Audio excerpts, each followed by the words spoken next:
किसी भी परिस्थिति में अपने आराध्य देव का चिंतन ना छूटने पावे, पूर्णता। ये तभी हो सकता है जिसके जीवन में ये तीन बातें हैं। आखिरी वाली बात, किसी भी परिस्थिति में अपने लक्ष्य का चिंतन न छूटने पावे। ये तीन बातें जिसके जीवन में है तो ये आखिरी बात पूर्ण होगी। आखिरी और पहली दो बहुत जोर की बात थी। पहली थी किसी संत महापुरुष का शासन, और पूर्णता आई किसी भी परिस्थिति में अपने लक्ष्य का चिंतन न छूटना। बीच में अपने आप सब आ जाएगा। तीन बातें, पहली व्यवहार शुद्धि, दूसरी नियम निष्ठा, और तीसरी प्रतिज्ञा पालन। तुम चाहे जिस संप्रदाय के हो, जिस वर्ण के हो, चाहे जिस आश्रम के हो, और चाहे जो हो, यदि तुम परमार्थ के पथिक हो, ये तीन बातें नहीं है तो तुम्हारा पतन हो चुका है। पतन हो जाएगा नहीं, नाप लो, तुम्हारा पतन हो चुका है। पहला, व्यवहार शुद्धि। आपका जीवन किस मार्ग का पथिक है? बोले गृहस्थ। आप अपनी मर्यादा में, आपकी जो मर्यादा है प्रवृत्ति मार्ग की, उसी के अनुसार एक सीमा में रहकर आपका इंद्रियजन्य व्यवहार। दूसरा, आप कौन? विरक्त मार्ग के पथिक। अब विरक्त मार्ग के पथिक के बहुत से रास्ते हैं, संन्यास, योग मार्ग, अमुक अमुक अमुक अमुक, लेकिन हर निवृत्ति मार्ग का एक ही उपदेश है, उसका व्यवहार शुद्ध होना, इंद्रिय संयम, मनोनिग्रह। अगर वैरागी होकर इंद्रिय संयम नहीं है, मनोनिग्रह नहीं, तो उसका व्यवहार अशुद्ध है। इसी में सब आ जाएगा, सब कुछ, सारा व्यवहार आ जाएगा। गृहस्थ होकर यदि उस सीमा के अंतर्गत नहीं, बाहर भ्रष्ट है, तो साधक ही नहीं। विरक्त होकर यदि उसका व्यवहार शुद्ध नहीं, देखो चूक हो जाना अलग बात होती, हो गई गलती, सुधार कर लो, पूरे जीवन में पुनरावृत्ति ना हो। हमारी आखिरी श्वास तक भगवत प्राप्ति का रास्ता शास्त्र देता है। अगर आपसे चूक हो गई, अभी तक समय बर्बाद हो गया, अब सुधार लो, अब बना लो। बहुत बड़ी फिसलन माया की है। अगर आपको समझ में आ गया कि अब हमें सुधरना चाहिए, आज से सुधर जाओ, आज से भगवत प्राप्ति हो जाएगी। बड़ा अनुभव हो जाएगा आपको कि पीछे मैं ऐसा, अब आगे चल करके ऐसा भगवत कृपा से हो गया। व्यवहार शुद्धि। व्यवहार शुद्धि, एकांत शुद्ध। एकांत बहुत पवित्र होना चाहिए। व्यवहार प्रगट में जब समाज में होगे तो है ही। ये बात बार बार हम इसलिए बोल रहे हैं कि परमार्थ का पथिक बाहरी व्यवहार की शुद्धि तो दिखा देता है, लेकिन आंतरिक बहुत अशुद्ध आचरण होते हैं। इसीलिए अध्यात्म की उन्नति नहीं होती। आपका शरीर पवित्र, आपके विचार पवित्र, आपका मन पवित्र, तब आप परम पवित्र भगवान से अपनापन कर पाएंगे। ध्यान रखना, आपका शरीर अपवित्र, आपके विचार अपवित्र, आपका मन अपवित्र, आप ऐसे ही भगवत प्राप्ति कर लेंगे। जहां मन आया वहां खा लिया, जो मन आया वो देख लिया, जो मन आया वो छू ले, ऐसे भगवत प्राप्ति हो पाएगी। ये जो हमारा मन भजन में ले, होटलों में खाओगे, भजन में मन लगेगा, अशुद्ध आहार करोगे, मनमानी व्यभिचार प्रवृत्तियों का दर्शन, संभाषण और क्रिया करोगे, और तुम्हारा मन सच्चिदानंद प्रभु में लग जाएगा। तमाशा समझा है, तमाशा समझ लिया अध्यात्म में मन को लगाना। आहार शुद्ध नहीं, विचार शुद्ध नहीं, आचरण शुद्ध नहीं, चार लोग बैठे हैं, उसी में अपनी इंद्रियों को बार बार तुम आकर्षण, शरीर आकर्षण की तरफ ले जा रहे। दिखाई नहीं दे रहा है क्या स्थिति तुम्हारी? बात करेंगे, ब्रह्म ज्ञान के नीचे बात ही नहीं। अरे कुछ नहीं है। संयम से चलो, सदाचार से चलो, पवित्रता से चलो, तो कोई संशय ही नहीं रह जाएगा। पर संयम, सदाचार, पवित्रता, ये सब केवल ग्रंथों में लिख रहे हैं, पर अपने तो सौभाग्यशाली है ना, चल सकते हैं। अपने को अवसर मिला है। जो नहीं चल पा रहे हैं वो कम से कम सुन तो रहे हैं, चलने की तैयारी कर रहे हैं। लेकिन आप लोग तो चलने की तैयारी नहीं, चल चुके हैं। आप अपने को बचा लीजिए, आप अपने को संभाल लीजिए। पूज्य बाबा कह रहे हैं व्यवहार शुद्धि, नियम निष्ठा, प्रतिज्ञा पालन नहीं। तो वो पतित हो चुका है, पतित हो जाएगा नहीं, पतित हो चुका है।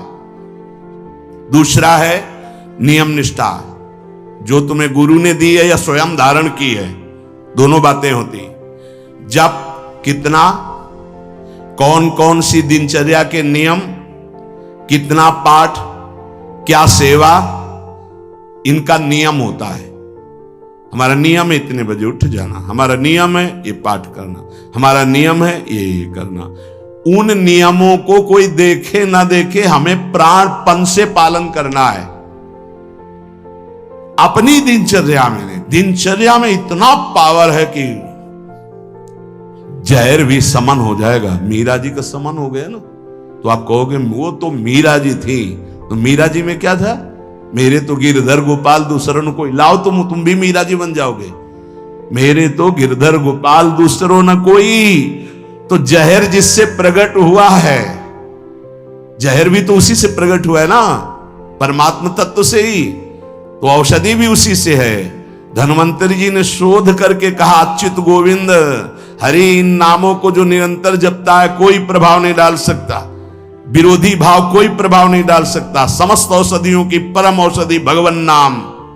मीरा जी की जिभ्या पे नाम, हृदय पे नाम, प्रहलाद जी की जिभ्या पे नाम, हृदय पे नाम। का बड़े बड़े सर्पों से डसवाया, विष पिलवाया प्रहलाद जी को। क्या तुम इसी महामहिम मार्ग के पथिक बने हो, जिसमें प्रहलाद जी चले, जिसमें देवर्षि नारद जी हैं, जिसमें बड़े बड़े महापुरुष हैं, उसी मार्ग के पथिक हो। हम में कमी ये हो गई कि हम वैसे नहीं चल रहे जैसे चलना चाहिए। नियम पर बहुत ध्यान दीजिए। अगर नियम है 1:45 बजे उठने का, स्नान का, तो 1:45 बजे ही उठना चाहिए, 2 नहीं बजना चाहिए। ये नियम में बहुत बड़ी ताकत होती कि आपके नेत्र फट से खुलेंगे, घड़ी में तो 1:45 ही होगा। अपने तो 1:45 तो स्नान करने के लिए निकल जाते। नियम निष्ठा, जप का, पाठ का, श्री जी की सेवा का, ये सब नियम, खान पान, ये सब नियम के, हमारा नियम है हम इतना पाएंगे बस। हमारा नियम हम ये नहीं पाते हैं। हमारा नियम है हम इतना सोते, इतना जगते। इस वजह साधक का नियम, नियम निष्ठा और प्रतिज्ञा पालन, इसमें चूक नहीं होनी चाहिए। इसमें चूक हो जाती है, इसलिए सुकृत नष्ट हो जाते हैं। जैसे कहा गया, आज के बाद हम ये नहीं करेंगे, कुछ न कुछ साक्षी किया जाता है। मैं गुरुदेव को साक्षी, मैं आराध्य देव को साक्षी, या मैं इस समय को साक्षी करके कहता हूं, या देवता साक्षी हैं। जैसे भीष्म जी ने कहा, समस्त दिशाएं और लोकपाल समस्त देवता साक्षी हैं, मैं आज नियम लेता हूं, आज जीवन अखंड ब्रह्मचारी रहूंगा। ऐसे कुछ प्रतिज्ञाएं होती हैं जिनको कसम कहते हैं। ये आजकल के लोग सुबह कसम खाए, शाम के तोड़ दिए, या मंगल को खाए, बृहस्पति को तोड़ दिए। इनकी बड़ी दुर्दशा है, सुकृत नष्ट हो जाते हैं। अपने लोगों से एक बड़ी गलती हो जाती है। सहसा कोई प्रतिज्ञा करो मत। हम प्रयास कर रहे हैं, छोड़ देंगे। हम प्रयास करते हैं, ऐसा नहीं करेंगे। हम प्रयास करते हैं, ऐसा। प्रतिज्ञा अगर ले लो तो ये ध्यान रखो कि आपके पुण्य नष्ट हो जाएंगे यदि प्रतिज्ञा आपने तोड़ दी। कसम, प्रतिज्ञा, ये सब एक ही बात कही जाती है। ऋण छू के शपथ पूर्वक मैं कहता हूं कि आज के बाद ऐसा कभी नहीं, या सामने किसी भगवान मंदिर में आज के बाद में ऐसा, या गुरुदेव, अब तो देर नहीं लगता, कसम खा लेते हैं, तोड़ लेते हैं। हमारी प्रार्थना है मत खाना कभी कसम, कसम नहीं खानी चाहिए। प्रार्थना है। आपसे कोई कहता है कसम खाइए, छोड़ दीजिए, नहीं कसम नहीं खाऊंगा, पर प्रयास करूंगा आज के बाद बिल्कुल नहीं ऐसा हो, पूरा प्रयास करूंगा। प्रयास सफल होगा, फिर हम आपसे कसम खा लेंगे। अभी हमें कुछ महीने के लिए छूट दीजिए, मैं बिल्कुल नहीं करूंगा, पर कसम नहीं खाऊंगा, प्रयास कर रहा हूं। कसम ऐसे मत खाओ, प्रतिज्ञा ऐसे मत लो। यदि प्रतिज्ञा ले ली तो चाहे प्राण निकल जाए, अब नहीं, ये ध्यान कर लीजिए। अगर 3 बातें साधक में हैं तो परिपक्व अवस्था आने में देर नहीं लगेगी, 8 लक्षण आ जाएंगे। पहला, व्यवहार पवित्र शुद्ध।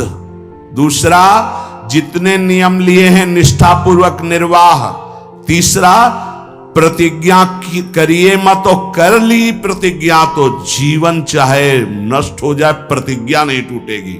जैसे ये प्रतिज्ञा ही है वैराग्य भेष, इसमें कसम खाई नहीं जाती, स्वाभाविक कसम है। अब देख लो इसके निर्वाह का क्या जीवन होता है। ये हर समय हमको याद दिलाता रहता है कि तुम बैरागी हो, विषयी नहीं हो, तुम महात्मा हो, साधारण जीवात्मा नहीं हो, तुम भगवत मार्ग के पथिक हो, तुम सांसारिक मार्ग के नहीं हो। अब बस इस एक प्रतिज्ञा का पालन कर लो, भगवान मिल जाएंगे। ये हर समय उपदेश देता रहता है। जब भगवावस्था धारण कराया गया था तो यही कहा गया था, जब सन्यास वेश, ध्यान रखना ये काषाय वस्त्र की मर्यादा को रखना। ये वेश है, ये पवित्र वेश है, ये त्रिभुवन पावन करने वाला वेश है। इसको समझते रहना, ये हर समय तुम्हें जागृत रखेगा कि तुम किस मार्ग के पथिक हो।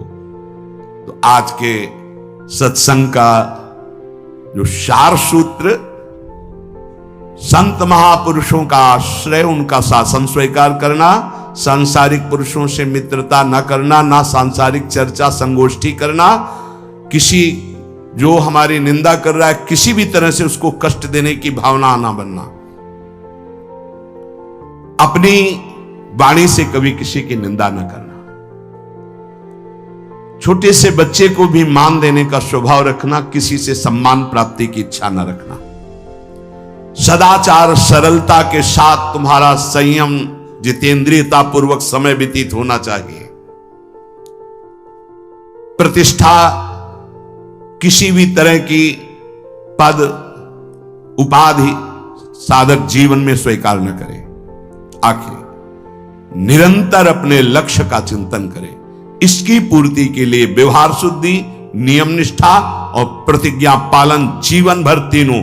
अगर ये तीनों कहीं भी फिसल रहे तो तुम पतित हो चुके हो। तभी पतित हुआ पुरुष कभी प्रतिज्ञा का पालन नहीं कर पाता, पतित हुआ पुरुष कभी नियम निष्ठा में नहीं चल सकता, पक्की दिनचर्या नहीं हो सकती।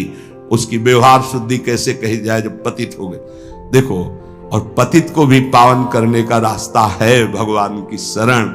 अब भी आपके पास चांस है, आप अपने को भगवत प्राप्त महापुरुष बना सकते हैं, आप अपना जीवन परम कल्याण कर सकते हैं, आप जीवन मुक्त हो सकते हैं। इसलिए सच्चे अच्छे पवित्र आचरण करो और नाम जप करो, प्रभु सब संभाल लेंगे, सब भूल मिटा देंगे, सब पाप आचरण नष्ट करने की सामर्थ्य हमारे प्रभु में। अभी तक जो हुआ वो हुआ, अब हम अपने को इस गुलामी से मुक्त करें। काम क्रोध लोभ मोह मद मत्सर ये हमारे को बार बार जलन अशांति क्लेश दे रहे।